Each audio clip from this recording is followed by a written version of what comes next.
This situation has made my anxiety disorder much, much worse, and I feel like I need to share it somewhere. In late January last year, I, a 15-year-old female, was committed to an adolescent mental hospital for a suicide attempt. Something that was stupid on my part, but not crucial to the story, just background information as to why I was there. This was the first time I had ever been sent to a facility like this, and having a severe anxiety disorder, I was scared out of my mind. Cue the first run-in with Arthur. I won't speak too much on his physical appearance, but he looked like a classic school shooter-esque kid. Heavy boots, all black clothing and long hair. No judgment, I was a fairly edgy kid when I was younger. On my first day there, I noticed right away that he would be staring at me all the time. The first thing he said to me was, "I like your boots," which I guess was pretty normal. I appreciate the compliment, so I opted to start talking to him. A big mistake on my part. We started off simply by talking about books and music, of which we had similar taste in. But then Arthur started sitting next to me at every group meeting, every meal, everything. Following me would be a better phrase. His words started getting more concerning as time went on. I saw a number of red flags, but it's not like I could do anything. We were being held in a hospital. I couldn't just leave. I have exact quotes from him because I kept a journal of my time in the hospital. Here are a few. "You seem like you have no corruption. You're an outlier. Everyone here is a degenerate. You know that there are sociopaths here, right?" Hinting at himself. But this is just the beginning. Things didn't really heat up until he started giving me poems. Poems with eerie biblical, religious references that he would slide under the door of my room. I don't have any of the original poems. The hospital had confiscated them, so I'm going to try and summarise based off my journal entries. There was, of course, the poem where he said I was Virgin Mary, which, though I find incredibly funny now, was scary at the time.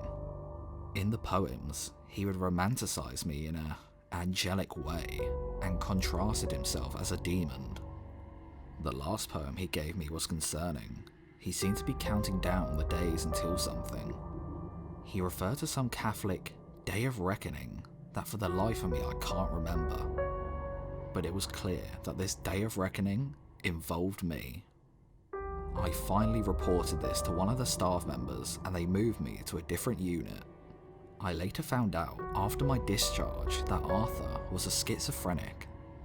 I'm glad I said something when I did, because that could have ended quite badly for me.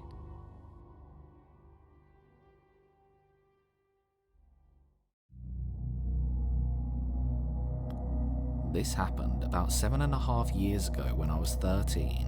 My grandmother was in the hospital with pneumonia. By the time my family got there were about 11 to 15 of us. After a little while, they told us we needed to leave so they could give her some shots. At the time, we didn't know there was a waiting room on the floor, so my uncle suggested we go down to the first floor so we could sit in the ER waiting room. We had to go down on 2 separate elevators since there were so many of us. Once we got down there, we saw 2 nurses hiding behind a door. When we asked what's wrong, they said nothing and that we can still go in the room. We walked in. It was about 2 PM on a Sunday. There was no one in there and the lights were turned off. Now yes, in retrospect, we should have just turned around and walked back out then, but like all white people in horror movies, we didn't think anything of it. We met up with the rest of the family. That's when we noticed 2 other guys.